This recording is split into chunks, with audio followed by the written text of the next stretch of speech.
Hello students, कैसे हैं आप सब लोग। मैं चंद्र प्रकाश और आप लोग देखना शुरू कर दिए हैं क्रेस्ट फोरम चैनल, जिसमें आप लोगों क्रैश कोर्स देख रहे हैं TG2 के लिए 2020 वैकेंसी के लिए। अब आपको मैं बता दूं कि आप लोग इस पूरे क्रैश कोर्स को देखने के बाद 40 से 50 नंबर आप लोग गेन कर पाओगे। हम लोगों का टारगेट यही है कि आप लोग मिनिमम से मिनिमम 40 से 50 नंबर आप लोग टेक्निकल में गेन करिए। शुरू करते हैं।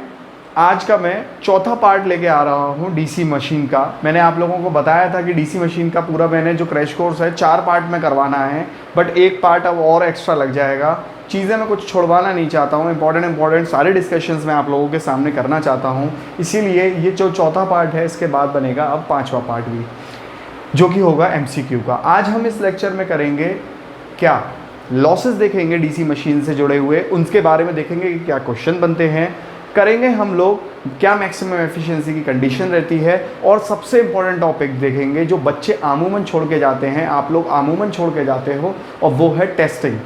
मतलब टेस्ट जो होते हैं डीसी मशीन के जिससे हम लॉसेस फाइंड करते हैं, वो कौन कौन से टेस्ट होते हैं और क्या क्या फाइंड करके देते हैं। एक एक इम्पॉर्टेंट डिस्कशन होगा, बशर्ते बस आपको पूरा शुरू से लास्ट तक वीडियो देखनी है और आप लोग देखते रहिए। एक एक बहुत इंपॉर्टेंट डिस्कशंस आपको मिलेंगे। चलिए लॉसेस के बारे में मैं आप लोगों के सामने डिस्कस कर लेता हूँ। लॉसेस की मैं अगर बात करूँ, डीसी मशीन के लॉसेस की मैं बात करूँ तो 3 तरीके के लॉसेस होते हैं। आयरन लॉसेस, जिसको हम लोग बोलते हैं कोर लॉस भी बोलते हैं, फिर हम लोग बात करेंगे कॉपर लॉसेस, या फिर हम जिसको ओमिक लॉसेस भी बोलते हैं, और चौथा जो लॉसेस है वो हम जो बात करेंगे चौथे लॉसेस की, वो होगा मैकेनिकल लॉसेस। तो ये है मैकेनिकल लॉसेस, यांत्रिक लॉसेस। अब आप लोग देख सकते हैं 3 तरीके के लॉसेस हैं। इन 2 के नाम आप लोगों ने पूरे सुने होंगे, और तीसरा भी कहीं ना कहीं मशीन से ही जुड़ा है। तो वो क्या होता है मैं आप लोगों को बताता हूँ, किस तरीके से बातें होंगी, सारी बात करते हैं। आयरन लॉसेस की बात करें, 2 तरीके के लॉसेस होते हैं ये। एक एडी करंट लॉस, और एक है हिस्टैरिसीस लॉस। कुछ बातें मैंने कहा आप लोगों से मैं जुड़ी हुई बताऊंगा, बहुत इंपॉर्टेंट। अब ध्यान से समझिए। हिस्टैरिसीस लॉस एक मटेरियल बेस्ड लॉस है। मतलब कहने का, अगर आपने आर्मेचर कोर या फिर आपने स्टेटर की जो बॉडी है, आपने एक बार जिस मटेरियल की चुन ली और उस मटेरियल का अगर हिस्टैरिसीस लॉस ज़्यादा होता है तो फिर आपकी मशीन बनने के बाद ये लॉस कोई कम नहीं कर सकता। मतलब ये लॉस बहुत ही टोटली बेस्ड होता है, मटेरियल बेस्ड। एक बार मटेरियल लग गया, यूज हो गया, कोई नहीं बचा सकता। इस लॉस को होने से कोई नहीं बचा सकता। तो ये टोटली मटेरियल डिपेंडेंट लॉस है। ऐसे कौन से मटेरियल होते हैं जिनमें ये लॉसेस कम होते हैं? एग्जाम्पल सिलिकॉन स्टील, जिनमें ये हिस्टैरिसीस लॉस कम होता है तो यूज़ करते हैं हम लोग। वैसे अगर मैं ट्रांसफार्मर की बात करूं, जो कि ऑब्वियसली अभी तो हम डीसी मशीन की बात कर रहे हैं, तो ये एक्चुअली लॉसेस ऐसा नहीं है कि डीसी मोटर के हैं, ये डीसी मशीन के लॉसेस हैं। और जब मैं मशीन बोलूँगा तो जनरेटर या मोटर दोनों को लेके इस बात को आप लोगों को समझना है। तो हिस्टैरिसीस लॉस की बात करूँ तो सिलिकॉन स्टील को लेके अगर आप चलेंगे आर्मेचर कोर में या स्टेटर कोर में, इसकी लेमिनेशन करेंगे तो हिस्टैरिसीस लॉस कम हो जाएगा। ट्रांसफार्मर की मैं अगर बात करूं तो वहां पर हिस्टैरिसीस लॉस कोर को कम करने के लिए हम CRGO इस्तेमाल करते हैं, cold rolled grain oriented steel. खैर अभी तो डीसी मशीन की बात हो रही है तो सिलिकॉन स्टील आप लोगों के लिए है। तो हिस्टैरिसीस लॉस इसे यूज़ करने से कम होता है। अगर हिस्टैरिसीस लॉस की इक्वेशन देखें तो PH is directly proportional to the BM 1.6, जो ये पावर 1.6 है। एक्चुअली में तो ये पावर x होता है, जिसमें कि x क्या होता है? Steinmetz constant. ये जनाब है, कभी आपको क्वेश्चन पूछा जा सकता है पेपर में कि BM की पावर x जो होती है वो क्या होती है? स्टीनमेट्ज़ कांस्टेंट होती है। स्टीनमेट्ज़ नियतांक होती है। स्टीनमेट्ज़ एक साइंटिस्ट थे जिन्होंने सिलिकॉन स्टील के लिए ये 1.6 अराउंड दी थी। मतलब सिलिकॉन स्टील का जो स्टीनमेट्ज़ कांस्टेंट होता है वो कहीं ना कहीं 1.6 होता है। इतना क्लियर है? तो अगर सिलिकॉन स्टील की कोर इस्तेमाल कर रहे हैं तो 1.6 स्टील ये स्टीनमेट्ज़ कांस्टेंट होगा, और BM की पावर 1.6 आप लोग यहाँ पर मोस्टली देखे होंगे directly proportional to F frequency. मतलब कहने का अगर फ्रीक्वेंसी बढ़ेगी तो हिस्टैरिसीस लॉस बढ़ेगा, अगर मैक्सिमम फ्लक्स डेंसिटी बढ़ेगी, और मतलब ये मैक्सिमम फ्लक्स डेंसिटी को क्या बोलेंगे, ये तुम्हारा घनत्व, फ्लक्स घनत्व, तो फ्लक्स घनत्व बढ़ेगा तो हिस्टैरिसीस लॉस बढ़ेगा। ठीक है, तो ये कुछ बातें फिर से सवाल के तौर पे यहाँ पे मैं बता देता हूँ कि फ्रीक्वेंसी बढ़ेगी तो हिस्टैरिसीस लॉस बढ़ेगा, बीएम बढ़ेगा तो बीएम मतलब मैक्सिमम फ्लक्स डेंसिटी, बीएम मतलब मैक्सिमम फ्लक्स डेंसिटी है, मतलब उच्चतम फ्लक्स घनत्व की बात करें तो। अच्छा, कुछ बच्चे पूछ रहे थे सर टाइमिंग क्या है, तो सुबह 7 बजे की टाइमिंग है जब ये वीडियो अपलोड होता है, आप लोगों के लिए वीडियो में लेके आता हूँ। तो ठीक है, तो मैक्सिमम फ्लक्स डेंसिटी 1.6 है, हिस्टैरिसीस लॉस ये होता है। तो हिस्टैरिसीस लॉस कहीं ना कहीं दो चीज़ों पर डिपेंड कर गया, और वो दो चीज़ें क्या हो गई, वो दो चीज़ें हो गई आपकी फ्रिक्वेंसी और मैक्सिमम फ्लक्स डेंसिटी। आप लोग उतार भी सकते हैं, बट पहले मैं तो आपको रिकमेंड यही करूँगा कि आप पहले सुने, फिर ध्यान से सुनने के बाद फिर उतारें। तो अगर फिर भी तीसरा आपसे पूछा जाता है पेपर में, तो मैं तीसरा भी लिख देता हूँ यहाँ पे, वॉल्यूम का भी एक फैक्टर होता है, आयतन का। मतलब कहने का अगर आप मटेरियल का आयतन ले रहे हैं तो मटेरियल जैसे जैसे आयतन बढ़ाते जाएंगे वैसे वैसे हिस्टैरिसीस लॉस बढ़ता चला जाएगा। ठीक है, अब बात करते हैं एडी करंट लॉस की।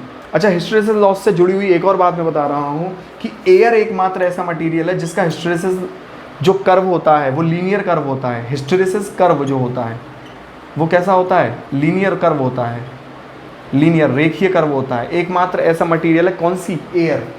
एयर एकमात्र ऐसी मटेरियल है जिसका BH जो कर्व होता है, यहाँ हिस्टैरिसीस कर्व इसका बनता ही नहीं है, हिस्टैरिसीस लूप इसका बनता ही नहीं है। क्यों नहीं बनता, क्योंकि इसका जो BH कर्व है वो लीनियर रेखीय होता है। ये पेपर में पूछ लेता है कि ऐसा कौन सा पदार्थ है जिसका BH कर्व रेखीय है, तो रेखीय किसका है, BH कर्व एयर का।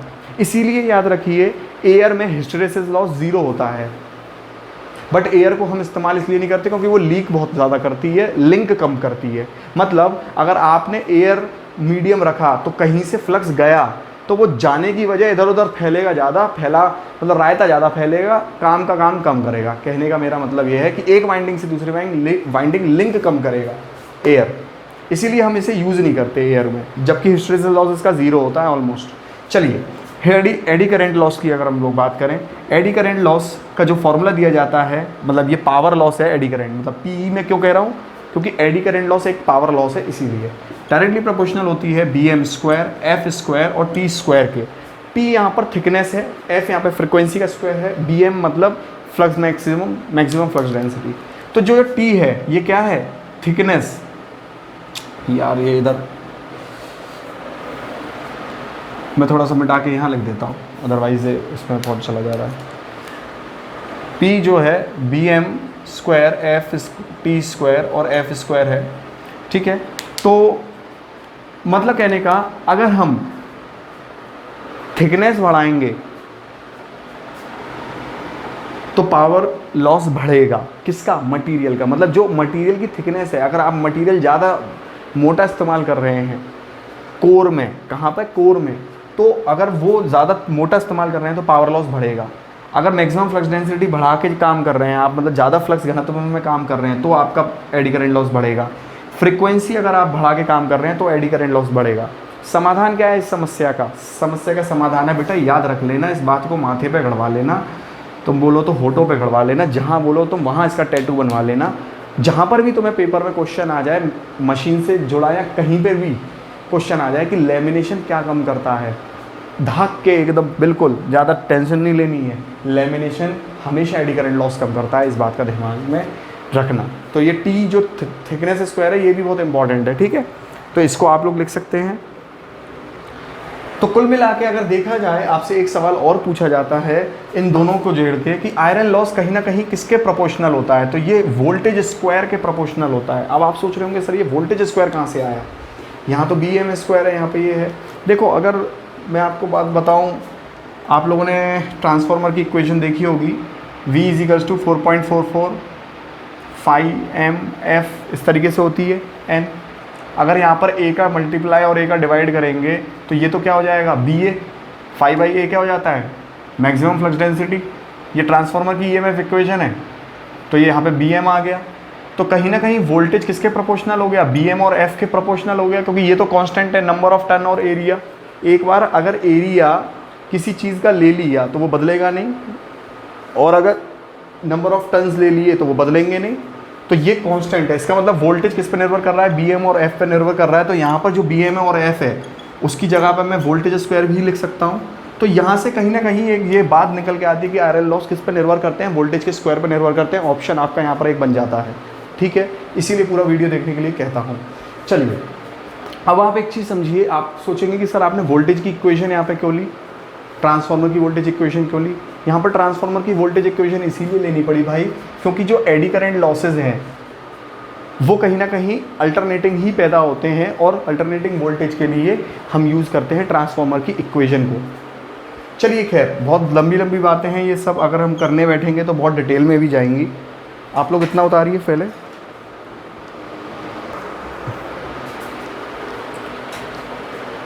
चलिए कॉपर लॉस की अगर हम लोग बात करें, या ओमिक लॉस जिसे बोलते हैं, एक सेकेंड, कॉपर लॉस या ओमिक लॉस जिसको हम बोलते हैं, ये कहीं ना कहीं वो लॉसेज हैं अगर तुम्हारा लोड करंट बढ़ता जाता है, मतलब आप ज़्यादा करंट बढ़ाते जाते हैं, लोड बढ़ाते जाएंगे तो करंट भी बढ़ता जाएगा, वैसे वैसे ये losses I square R losses बढ़ते जाते हैं।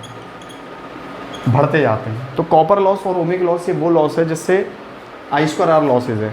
अच्छा, ये आई कौन सा है, लोड का करंट है। अगर आप लोड का करंट बढ़ाते चले जाएंगे तो ये कॉपर लॉसेज भी बढ़ते चले जाएंगे। लोड का करंट का क्या मतलब हुआ, किसी मोटर को ले लो आप, अब आप उस पर क्या कर रहे हो, पहले आप उसे 1 मंजिल पानी चढ़ा रहे हो, पर आप उसे 2 मंजिल पानी चढ़ा रहे हो, तो कहीं ना कहीं लोड बढ़ रहा है। तो लोड बढ़ रहा है तो वो करंट ज़्यादा खींचेगा, तो आई स्क्वायर लॉसेज बढ़ जाएंगे, और वो हीट के रूप में बढ़ेंगे। और ये अगर हीट के रूप में बढ़ेंगे, हीट बढ़ जाएगी तो मोटर जल जाएगी, मोटर विल बर्न। तो आपको ध्यान रखना है इस चीज़ का कि ये करंट बहुत ज़्यादा वेरिएशन ना पाए, मतलब बहुत ज़्यादा बढ़े ना। और अगर ये करंट बढ़ जाएगा बहुत ज़्यादा, तो याद रखिए ये करंट बढ़ता है तो लॉसेस भी घटते रहते हैं। मतलब ये लॉस हुआ वेरिएबल लॉस। तो यहाँ से एक और बात हम लोगों ने नई सीखने को मिली कि ये कैसा लॉस हुआ, वेरिएबल लॉस हुआ। मतलब वेरिएबल क्यों बोल रहे हैं इसे, मौसम की तरह तुम भी बदल तो ना जाओगे है कि नहीं।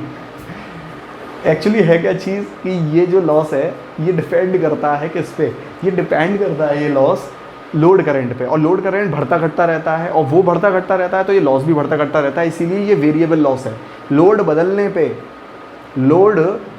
पे जो लॉस अपने आप को बदले वो होता है वेरिएबल लॉस। पर ये लॉस कांस्टेंट लॉस है, नियतांक लॉस है ये। मतलब कहने का एक बार जो मैंने कमिटमेंट कर दी उसके बाद तो मैं अपनी आप की भी नहीं सुनता, ऐसा टाइप का लॉस है ये कहने का मतलब ये है कि कांस्टेंट लॉस, इस लॉस को कोई फ़र्क नहीं पड़ता कि आप लोड को बढ़ा रहे हो कि घटा रहे हो, क्योंकि ये लॉस मटेरियल के चुनाव से ज़्यादा कहीं ना कहीं रहता है। हिस्टैरिसीस लॉस मैंने आपको बताया टोटली मटेरियल बेस्ड है। अगर आपने मटेरियल का चुनाव गलत किया है तो हिस्टैरिसीस लॉस ज़्यादा होके ही रहेगा। जिस मटेरियल का हिस्टैरिसीस लूप एक्चुअली कम होगा उसको आप यहाँ पर प्रेफर कर सकते हो, क्योंकि हिस्टैरिसीस लूप जितना ज़्यादा बढ़ेगा उतना ज़्यादा हिस्टैरिसीस लॉस बढ़ता जाएगा।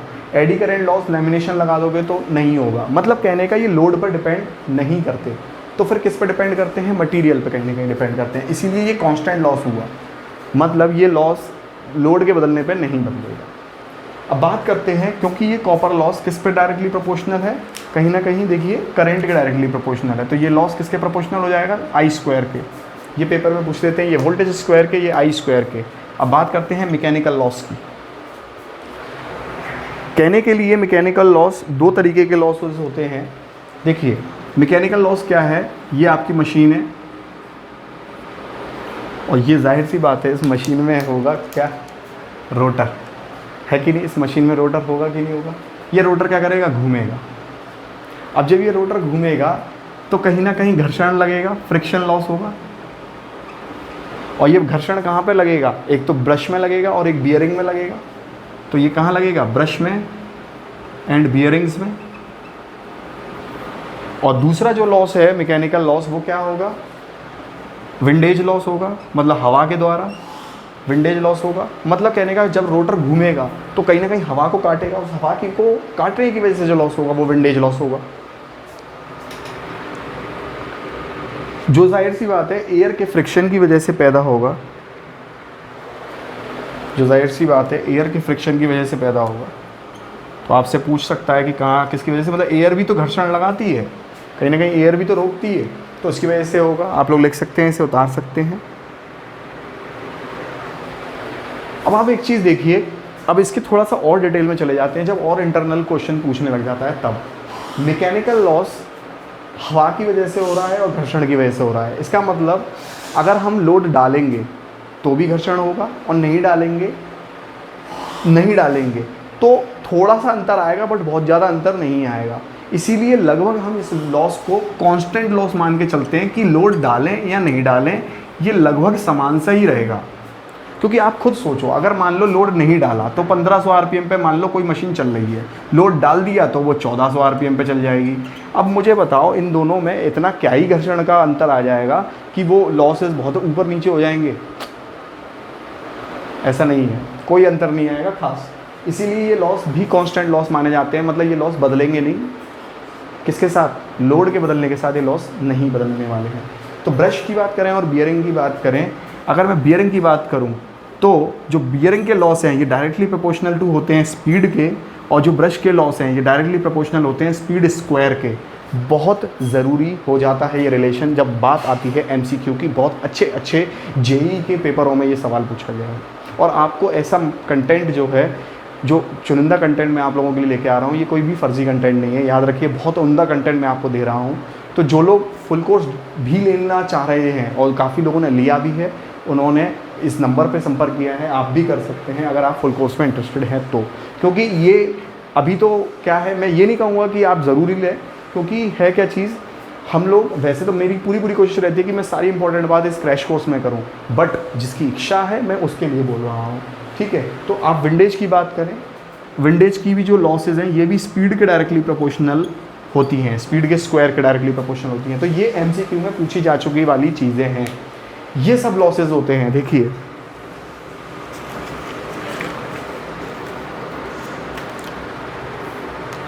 तो अब आप इस चीज़ को यहाँ पे समझेंगे, ये आयरन लॉस है, ये मैकेनिकल लॉस है।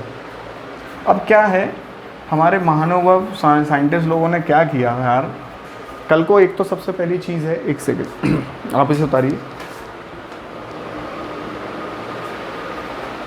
अगर आपको कोई पूछे करके कि कांस्टेंट लॉसेस, ऐसे लॉसेस कौन से हैं जो बदलते नहीं है, एक ये नहीं बदलता है, एक ये नहीं बदलता है, कांस्टेंट लॉसेस है। एक नया लॉस का नाम हम लोगों ने जन्म किया, स्ट्रे लॉस। और स्ट्रे लॉस के अंदर कौन कौन से दो लॉसेज आते हैं? एक तो iron loss plus mechanical loss. याद रखिएगा इस चीज़ को कि ये लॉस और ये लॉस, ये दोनों मिला के स्ट्रे लॉसेज बनते हैं, ये दोनों स्ट्रे लॉसेज होते हैं। क्लियर है इतना पॉइंट? चलिए, आप लोगों को उम्मीद करता हूँ ये समझ में आ रहा होगा या आ गया होगा। मैं इसे मिटा देता हूँ, ठीक है। चलिए,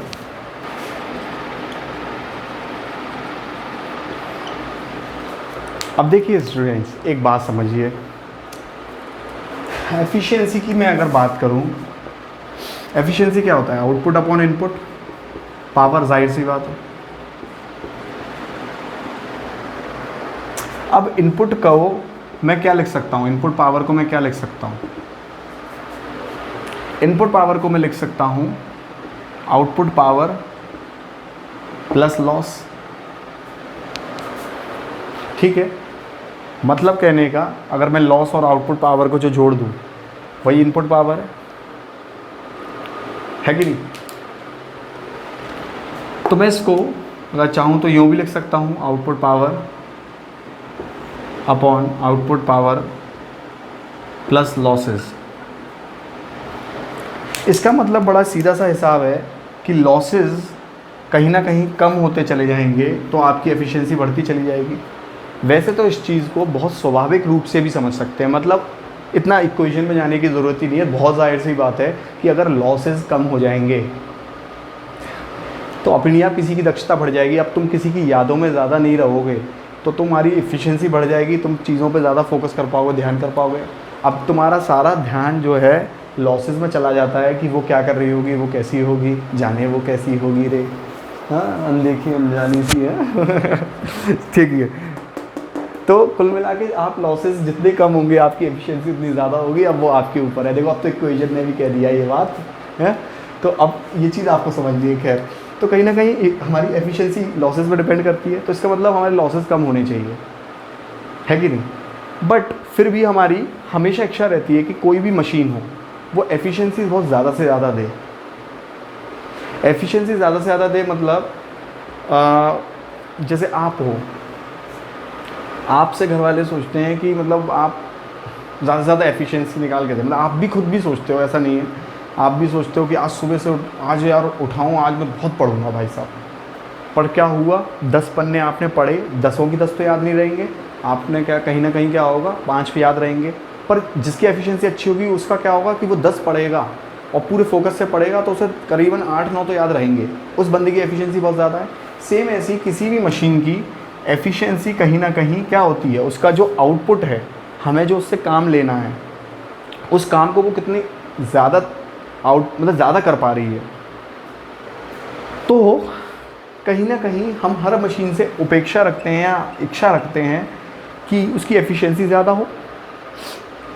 अब अगर एफिशिएंसी ज़्यादा होगी, ऐसा कब होगा, ये कंडीशन एक डेरिवेशन के बाद निकल के आती है। मैं आपको सीधा कंडीशन बता रहा हूँ। डीसी मशीन के अंदर जब तक कांस्टेंट लॉसेस और वेरिएबल लॉसेस बराबर हो जाएं, मतलब कहने का कांस्टेंट लॉसेस थे कौन से, कॉपर लॉसेस, आयरन लॉसेस,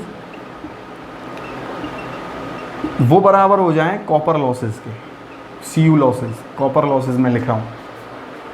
अगर ऐसा हो जाए तो ऐसा हो जाएगा, मतलब अगर ये कंडीशन हमारी बैठ जाए, मतलब हम इस मशीन के अंदर आयरन लॉस जो हो रहे होंगे उनकी वैल्यू कॉपर लॉस के बराबर कर दें, ऐसे चलाएं अपनी मशीन को, तो इसके बराबर हो, तो मतलब एफिशिएंसी मैक्सिमम देने लगेगी ये मशीन। वो एक अलग बात है कि जाहिर सी बात है ये एक थ्योरेटिकल कंसेप्ट है, एक्चुअलिटी में अचीव हो नहीं पाता, जैसे तुम्हारा भी अचीव नहीं हो पाता। तुम सोच के उठते हो कि मैं आज किसी से बात नहीं करूँगा, आज मैं दिन भर पढ़ूंगा, बट ऐसा होता नहीं है। वो कहीं ना कहीं मामला डगमगा जाता है, उसका एक मैसेज आ जाता है, फिर तुम्हें उसकी याद आ जाती है, बात ही ख़त्म हो जाती है, फिर तो उसके बाद तो तुम जानते हो आगे की कहानी है। तो कहने का मतलब ये है कि कांस्टेंट लॉस वेरिएबल लॉस के बराबर हो जाएंगे तो मैक्सिमम एफिशिएंसी आएगी, बट वो एक ये थ्योरेटिकल कंसेप्ट है। बट पेपर में पूछा जाता है कि भाई मतलब ऐसा कब होता है, तो ऐसा अब होता है मेरे भाई, ठीक है।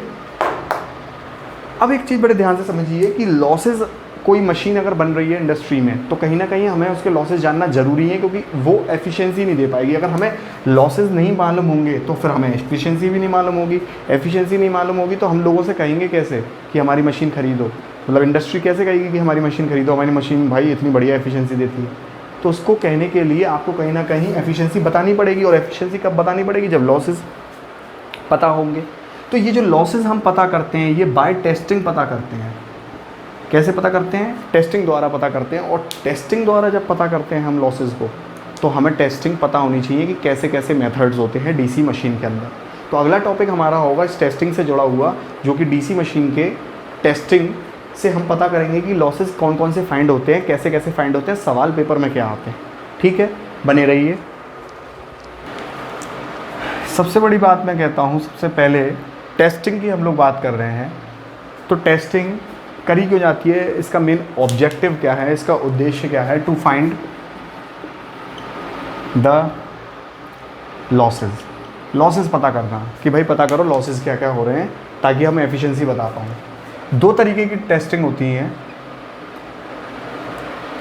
Direct testing, indirect testing. अब ध्यान से समझिएगा, इनडायरेक्ट टेस्टिंग में कौन कौन सी टेस्टिंग आती है और डायरेक्ट में कौन कौन सी आती है, ये सारी बातें हम लोग करने वाले हैं। पेपर में पूछेगा कि डायरेक्ट टेस्टिंग क्या करती है, इनडायरेक्ट क्या करती है, ऑप्शंस आते हैं पेपर में, क्वेश्चंस आते हैं, तो ये चीज़ आपको बतानी पड़ेगी वहाँ पे। अब बात करते हैं डायरेक्ट इनडायरेक्ट टेस्टिंग की। एक मिनट आप लोग उतार लीजिए इस चीज़ को। चलिए, तो डायरेक्ट इनडायरेक्ट टेस्टिंग की अगर हम लोग बात करें, डायरेक्ट टेस्टिंग वो होती है, अब जैसे आपके पास कोई मशीन है, ठीक है, ये आपके पास मशीन है, आपने इस मशीन को लिया और आपने डायरेक्ट इसे चलाया, रगड़ा, सब कुछ किया। मतलब जैसे नहीं, कोई आदमी कितना बोझ उठा सकता है, आप उस आदमी के ऊपर बोझ डाल दो, अपने आप पता चल जाएगा कि ये उठा लेगा कि नहीं उठा लेगा। ऐसे ही सेम किसी मशीन के ऊपर डायरेक्ट हम उसे चला के, उसको एक्चुअल यूज़ करके हम टेस्टिंग जब करते हैं एक्चुअल कंडीशंस के साथ में, मतलब एक्चुअल कंडीशंस मतलब बिल्कुल वैसे ही जैसे वो यूज़ होने वाली है, जहाँ पर भी जाएगी वैसे टेस्टिंग करते हैं, इसे डायरेक्ट टेस्टिंग करते हैं। तो डायरेक्ट टेस्टिंग के संग एक प्रॉब्लम ये है कि ये एक तो एक्यूरेट बहुत रहती है, ये प्रॉब्लम नहीं है, मतलब ये अच्छा ही है। तो डायरेक्ट टेस्टिंग की अच्छाई है कि ये एक्यूरेट बहुत रहती है। क्यों? क्योंकि एक्चुअल लोडिंग, एक्चुअल उस पर वजन डालते हैं, एक्चुअल जनरेटर से वोल्टेज निकालेंगे, एक्चुअल उसमें से देखेंगे कि वो कितना वोल्टेज पैदा कर पाती है, कितना स्क्वायर आर लॉसेस करती है। एक्चुअल टाइप की टेस्टिंग होती है ये, actual type testing, actual type testing होती है। बट इसके संग प्रॉब्लम ये है कि जैसे जैसे मशीन बड़ी होती जाती है, मान लो और बड़ी मशीन हो गई, और बड़ी मशीन हो गई, और बड़ी मशीन हो गई, पेन बदल लेता हूँ। जैसे जैसे मशीन बड़ी होती जाती है ये टेस्टिंग पॉसिबल नहीं है, क्योंकि इतना फिर लोड नहीं लेके आ पाओगे। एग्जांपल दे रहा हूँ, क्या कहना चाह रहा हूँ बताता हूँ। जैसे मान लीजिए आपकी मोटर है, 2 मंजिल तक की मोटर, मान लो आपका ऐसी मोटर है जो 2 मंजिल तक पानी तो खींचती है, तो आप उसकी तो टेस्टिंग कर लोगे, चलो 2 मंजिल की जुगाड़ कर लेगी इंडस्ट्री, जहाँ पे मोटर बन रही है वो 2 मंजिल की जुगाड़ कर लेगी और टेस्टिंग कर लेगी। पर जैसे जैसे मोटर बड़ी होती जाती है, अब मान लो कोई मोटर है आपकी, मान लो वो बहुत ऊंचे आई पे पानी देती है, मान लो वो 100 मंजिल पे पानी दे रही है, तो आप उसके लिए फिर मोटर को कहाँ लेके जाओगे? आप क्या उस शहर में ढूंढोगे पहले उस जगह को कि वो कहाँ, भाई कहाँ पर होगी ये 100 मंजिल की इमारत, फिर वहाँ जाके टेस्टिंग करेंगे। मतलब जैसे जैसे मोटर की रेटिंग बढ़ती है ये टेस्टिंग थोड़ी सी डिफ़िकल्ट हो जाती है कि हम करें कैसे। बट इनडायरेक्ट टेस्टिंग हमें बिना लोडिंग के, मतलब अब हमें पूरी इस पर लोड डालने की, एक्चुअल लोडिंग की ज़रूरत नहीं है। इनडायरेक्ट टेस्टिंग बिना लोडिंग के टेस्टिंग करने का तरीका हमको देता है इंडस्ट्री के अंदर। जाहिर सी बात है हम घर पे इस्तेमाल नहीं करते, इसे इंडस्ट्री में ही इस्तेमाल करते हैं। तो इनडायरेक्ट टेस्टिंग कई तरीके की होती हैं, स्विनबर्न, हॉपकिंसन, फील्ड टेस्ट और रिटार्डेशन टेस्ट। ये 4 तरीके की मैंने यहाँ पे बताई, उनको मैं अभी डिटेल में बताऊंगा। ये चारों तरीके की टेस्टिंग जो होती हैं वो इनडायरेक्ट टेस्टिंग होती हैं। डायरेक्ट टेस्टिंग के कोई टाइप नहीं होते। क्लियर है इतनी बात? ये एक बात आपको बतानी थी। तो इनडायरेक्ट टेस्टिंग कैसी है? Not actual type of loading, not actual type of testing. तो एक्चुअल टाइप की टेस्टिंग नहीं है ये। और दूसरा पॉइंट क्या है, ये उतनी एक्यूरेट नहीं होगी जितनी ये है। भाई जाहिर सी बात है, इस पर तो हम एक्चुअली पूरा काम करके दे रहे हैं ना, ये उतनी नहीं होगी जितना ये एक्यूरेट है। क्लियर है? चलिए तो मैं इसे मिटा देता हूँ। ये जो चारों टाइप की टेस्टिंग है ये इनडायरेक्ट टेस्टिंग है। चारों टाइप की जो टेस्टिंग है ये इनडायरेक्ट टेस्टिंग है, सबसे पहली चीज़। अब जो मैं आपको यहाँ बातें बताऊँगा ये आप लोग डेफिनेटली नोट करिए। मैं आपको गारंटी दे रहा हूँ कि कोई टेस्टिंग का सवाल आपका नहीं छूटेगा। आपको वो इम्पॉर्टेंट पॉइंट्स बताते चलूँगा जो आपको शायद ही कहीं पे पता हो, या आपको किसी ने बताया हो। स्विनबर्न टेस्ट, सबसे पहली चीज़, ये एक नो लोड टाइप का टेस्ट है। नो लोड टाइप टेस्ट है, मतलब इसके अंदर नो लोड पर रखा जाता है। अब आप लोग कहेंगे कि सर किस चीज़ को नो लोड पर रखा जाता है? तो ये जो टेस्ट है ये नो लोड पर किया जाता है टेस्ट। अब आप खुद सोचो कि जब ये टेस्ट नो लोड पर होगा, अच्छा एक तो चीज़ मैं आपको बता दूँ, ये जो टेस्टिंग है ये डीसी मशीन की टेस्टिंग है। तो आप ये ना सोचिएगा कि जनरेटर या मोटर, तो ये डीसी मशीन मतलब जनरेटर मोटर दोनों की टेस्टिंग है ये, ठीक है। तो नो लोड टाइप टेस्ट है। अब आप खुद सोचो, सीरीज़ मोटर क्या नो लोड पे चलती है? नहीं चलती ना, नो लोड पे नहीं चलती। तो इसका मतलब ये नो लोड पे जो मोटर चलती होगी उसी का ही टेस्ट होगा। तो ये नो लोड पे क्योंकि किया जाता है, तो ये टेस्ट केवल शंट एंड कंपाउंड मशीन के लिए है। शंट एंड कंपाउंड मशीन के लिए टेस्ट है। और क्योंकि ये नो लोड पर होता है, देखिए हर चीज़ को है ना लॉजिक से याद रखिए, है ना। वैसे तो ये अगर हम जब डिटेल में करेंगे तो ये जब डिटेल में करते हैं तो एक एक बातों को, एक एक डायग्राम को सामने रखते हैं। अब क्योंकि ये नो लोड टाइप का टेस्ट है तो जाहिर सी बात है सीरीज़ मशीन के लिए ये टेस्ट नहीं है, not for series machine. Series machine में हो ही नहीं सकता, क्योंकि सीरीज़ मोटर आप देख तो भड़नाती हुई शुरू होती है एकदम से जब नो लोड पे चालू करते हैं, ठीक है। अब जब नो लोड टाइप का टेस्ट है तो नो लोड पे जो लॉस होंगे वही बताएगी। नो लोड पे कौन से लॉस हो रहे हैं? कांस्टेंट लॉसेस पता करती है ये मशीन। बहुत इंपॉर्टेंट बात बता रहा हूँ मैं आपको ये सब चीज़ें, ठीक है। तो नो लोड लॉसेज जो होंगे उन्हीं को पता करेगी, आप लोग ये लिख भी सकते हैं। अब बस इसमें एक यही प्रॉब्लम है कि ये टेम्परेचर राइज जो होता है मशीन के अंदर, जो तापमान बढ़ जाता है, उसको पता करके नहीं देती है। तो जो एक डिसएडवांटेज वाली बात यहाँ पे फंस जाती है, डिसएडवांटेज फंस जाता है जो, वो क्या है, वो क्या है नो लोड टाइप, ये जो डिसएडवांटेज फंस जाता है वो ये है कि टेम्परेचर राइज, जो तापमान की बढ़ोतरी है वो नहीं पता चल पाती, can't be determined, can't be determined, नहीं पता कर सकते, तापमान की बढ़ोतरी नहीं पता कर सकते। हॉपकिंसन टेस्ट, आप लोग इसको उतार लीजिए।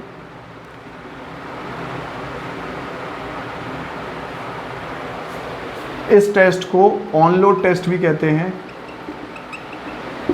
हीट रन टेस्ट भी कहते हैं, हीट रन टेस्ट भी कहते हैं। तो सबसे पहले तो यही क्वेश्चन यहाँ पे आपको जवाब मिल गया कि इस टेस्ट को क्या कहते हैं, यही सवाल आ जाएगा। रीजेनरेटिव टेस्ट भी कहते हैं, रीजेनरेटिव टेस्ट भी कहते हैं। अब देखिए ये ऑन लोड टेस्ट है, तो इसका मतलब ये है कि ये चीज़ जो ऑन लोड टेस्ट है, इस टेस्ट के अंदर एक बात तो तय है कि हम ऑन लोड वाले लॉसेस पता कर सकते हैं, ठीक है। तो आप लोग इस चीज़ में, इस टेस्ट का एक बात और लिख लीजिए कि एक और नाम जान लीजिए, बैक टू बैक टेस्ट भी इसे कहते हैं, बैक टू बैक टेस्ट। अच्छा, बैक टू बैक टेस्ट क्यों कहते हैं? क्योंकि दो शंट या फिर कंपाउंड मोटर, कंपाउंड मशीन को आपस में कपल किया जाता है, आपस में कपल किया जाता है, कपलिंग करी जाती है, कपलिंग करा जाता है। दो शंट कंपाउंड मशीन को आपस में कपल किया जाता है इस हॉपकिंसन टेस्ट में, ये पेपर में पूछता है।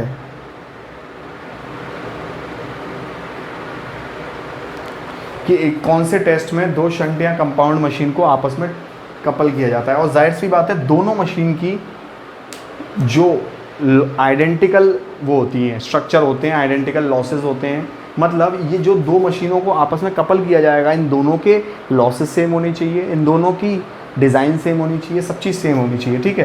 तो ये चीज़ आपको यहाँ ध्यान में रखनी है हॉपकिंसन टेस्ट के इसमें। अब जाहिर सी बात है ये लोड, ये कौन से टेस्ट, ये कौन से लॉसेस पता करेगा? ऑन लोड लॉसेस जो होते हैं वो पता करेगा, जाहिर सी बात है। ऑन लोड लॉसेस मतलब कॉपर लॉसेस पता करेगा आपको, आयरन लॉसेस ऑब्वियसली ये पता नहीं करता iron losses, but total losses ये पता कर लेता है, जिसके अंदर कहीं ना कहीं आयरन प्लस क्या होंगे, ये आयरन प्लस कॉपर लॉसेस होंगे।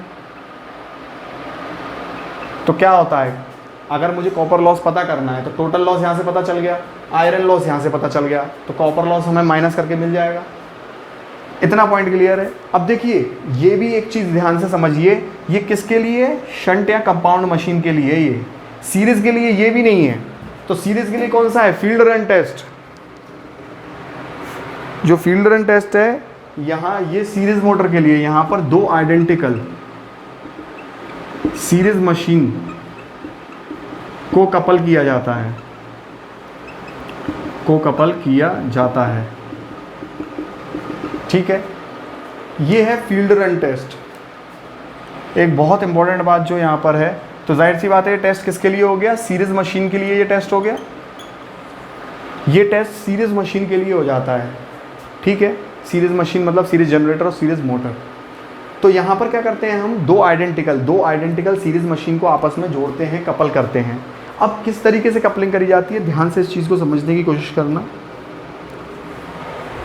जब यहाँ पर दो सीरीज मशीन्स को कपल किया जाता है तो एक मशीन जनरेटर की तरह काम करेगी, एक मोटर की तरह। ये सब पेपर में पूछा जाता है कि जब फील्ड रन टेस्ट में कपलिंग की जाती है दो सीरीज मोटर की, ये तो एक जनरेटर की तरह काम करेगी, एक मोटर की तरह काम करेगी। देखिए आप चाहें तो आप पूरी डिटेल में पढ़ सकते हैं, बट ये जो मैं आपको पॉइंट बता रहा हूँ ये बहुत इंपॉर्टेंट पॉइंट रहेंगे, ये चीज़ का दिमाग में रख लेना। तो आपको जो एक एक बात बता रहा हूँ आप लोग लिख लीजिए। तो जनरेटर और मोटर को कपल करते हैं, एक सीरीज जब कपलिंग करते हैं तो एक मशीन जनरेटर की तरह काम करेगी, एक मोटर की तरह करेगी। जब इनमें कपलिंग करी जाती है तो इनकी जो फील्ड वाइंडिंग है उन दोनों को एक साथ जोड़ा जाता है। इस बात को आप लोग लिख लीजिए कि फील्ड वाइंडिंग जो होगी इनकी, इन दोनों की जो फील्ड वाइंडिंग होगी, फील्ड वाइंडिंग दोनों मोटर की, सॉरी दोनों मशीन की सीरीज़ में जोड़ी जाती हैं, सीरीज़ आपस में जोड़ी जाती हैं,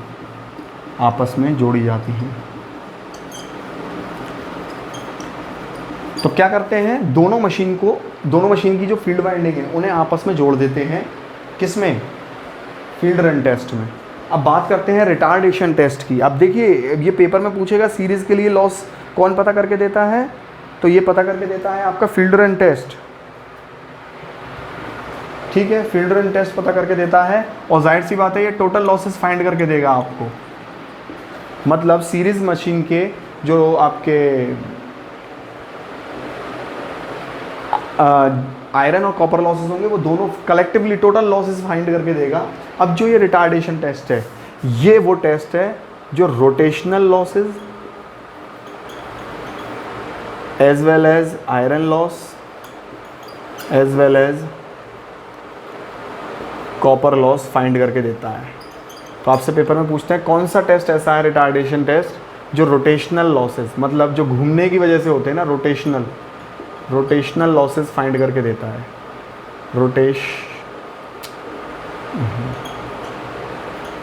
रोटेशनल लॉसेस आप लोग लिख लीजिए इसे कि रिटार्डेशन टेस्ट क्या फाइंड करके देता है। और एक चीज़ थोड़ी सी गलत हो गई, मैकेनिकल लॉस आएगा यहाँ पे, ठीक है। तो retardation test rotational loss, iron loss और मैकेनिकल लॉस ये सब फाइंड करके देता है रिटार्डेशन टेस्ट। तो देखिए आप लोगों के सामने मैंने ये पूरे चारों टेस्ट करा दिए। आज हम लोगों ने डीसी मशीन के कंप्लीट कर ली थ्योरी। कल हम लोग डेफिनेटली करेंगे एमसीक्यूज़, जो इम्पॉर्टेंट एमसीक्यूज़ बनते हैं और जो इम्पॉर्टेंट एमसीक्यूज़ से जुड़े कंसेप्ट होते हैं। देखना मत भूलिएगा अगला लेक्चर भी, और ये लेक्चर भी उम्मीद करता हूँ आपने पूरा देखा होगा। आपके कमेंट्स का इंतज़ार रहता है। Thank you and have a nice day. मिलते हैं नेक्स्ट लेक्चर में।